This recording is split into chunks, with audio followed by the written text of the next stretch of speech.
Assalamualaikum warahmatullahi wabarakatuh. Kenalkan, nama saya Azwar Ramadan dengan NIM B1B1 23060, Prodi Ilmu Pemerintahan Fakultas Hukum Angkatan 23. Baik, saya kini akan menjelaskan konsep politik. Sebelum kita menjelaskan konsep politik, terlebih dahulu kita harus tahu apa itu pengertian politik. Politik adalah bicara tentang politik. Mungkin Anda langsung berpikir tentang partai, presiden, pemilihan umum, dan lain sebagainya yang berhubungan dengan pemerintah. Padahal dalam kehidupan bermasyarakat, lingkup kecil seperti keluarga dan lingkungan sekolah saja juga ada yang namanya unsur politik di dalamnya. Sampai saat ini, konsep politik sudah diterapkan di seluruh dunia. Adanya politik juga bisa membantu proses pemerintahan yang bisa mengatur suatu tanaman yang menjadi lebih baik. Pengertian politik, hal yang pertama yang akan kita bahas pertama adalah tentang pengertian politik. Pengertian politik juga bisa dilihat berdasarkan sejarah yang ada. Menurut Kamus Besar Bahasa Indonesia, politik adalah pengetahuan ketatanegaraan atau kenegaraan seperti sistem pemerintah dan juga dasar pemerintah. Selain itu, politik juga bisa diartikan sebagai segala urusan dan tindakan seperti kebijakan, siasat, dan lain sebagainya tentang pemerintah negara atau suatu negara lain. Selain itu, ilmu politik juga mempelajari tentang pemerintah dalam segala macam bentuk serta aspek-aspek yang ada di dalamnya, baik itu secara teoritis maupun secara praktis. Yang kedua yang harus kita ketahui pengertian politik menurut para ahli. Setelah mengetahui pengertian politik menurut etimologi, maka penjelasan berikutnya adalah pengertian politik dari beberapa ahli. Untuk lebih jelas, berikut adalah pengertian politik menurut beberapa ahli yang saya buat. Yang pertama adalah Andre Heywood. Andre Heywood memberikan pernyataan jika politik adalah suatu bangsa yang memutuskan untuk bisa membuat, mempertahankan, serta mengamandemen peraturan umum yang bisa mengatur suatu kehidupan. Dua, teori klasik Aristoteles. Menurut teori klasik Aristoteles, politik adalah suatu usaha yang dilakukan untuk warga guna mewujudkan kebaikan bersama. Tiga, Miriam Budiatyo menjelaskan jika politik bisa diartikan sebagai macam-macam politik yang berhubungan dengan proses penentuan tujuan dari sistem politik itu sendiri serta melaksanakan tujuan tersebut. Yang kedua adalah ciri-ciri sistem politik. Ciri-ciri sistem politik itu terbagi empat. Yang pertama adalah sistem politik memiliki unit dan batasan. Yang kedua memiliki input dan output di dalamnya.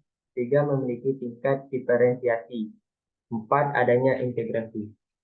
Dan yang terakhir adalah konsep politik. Politik juga memiliki konsep.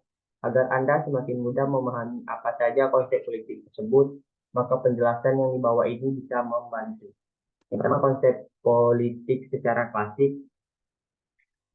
Politik memiliki konsep klasik di mana politik tersebut akan digunakan oleh masyarakat untuk memberikan suatu kebaikan bersama, di dalamnya dianggap memiliki nilai moral yang lebih tinggi. Selain itu, kepentingan umum kerap diartikan sebagai bentuk tujuan moral atau nilai ideal memiliki sifat abstrak seperti keadilan, kebenaran, dan juga kebahagiaan. Konsep politik klasik dinilai kabur semakin banyaknya penafsiran kepentingan umum. Yang kedua adalah konsep politik kelembagaan. Politik juga memiliki sifat kelembagaan. Menurut Max Weber, politik merupakan segala sesuatu yang berkaitan langsung dengan penyelenggaraan negara. Negara dianggap memiliki suatu hak monopoli kekuasaan politik yang utama. Akan tetapi konsep ini hanya bisa diberlakukan bagi negara modern. Negara modern sendiri merupakan suatu negara yang sudah memiliki diferensiasi serta spesialisasi peranan. Yang ketiga, konsep politik kekuasaan. Kekuasaan memiliki arti suatu kemampuan seseorang yang bisa memberikan pengaruh kepada orang lain, baik itu tentang pola pikir ataupun perbuatan yang bisa membuat orang lain berpikir dan bertindak sesuai dengan orang yang memberikan pengaruh tersebut.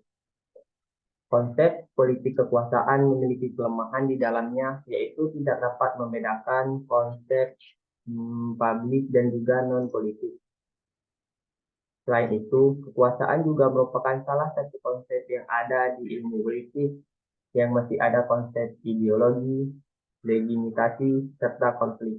Yang keempat adalah fungsionalisme. Politik juga memiliki konsep fungsional. Menurut David Easton, memiliki pendapat jika politik merupakan alokasi dari nilai-nilai secara otoritatif.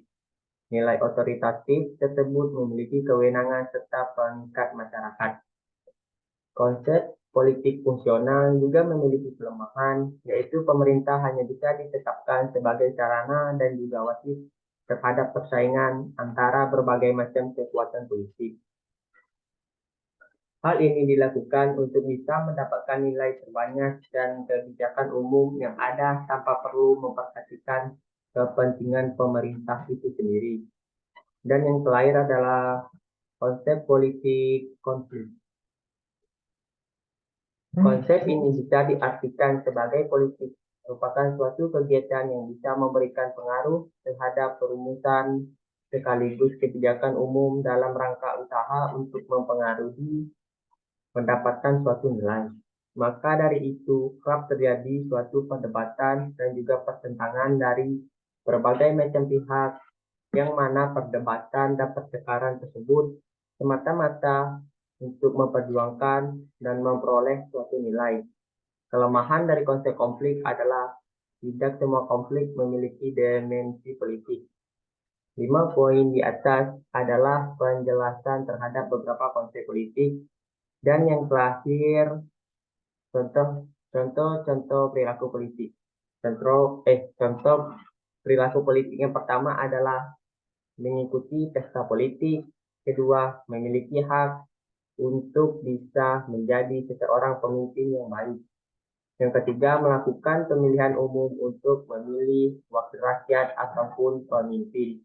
Dan yang terakhir adalah turut menjalankan aksi demonstrasi secara tertib, aman, dan juga santun. Sekian presentasi dari saya, dan saya akhiri wabillahi taufik wal hidayah. Wassalamualaikum warahmatullahi wabarakatuh.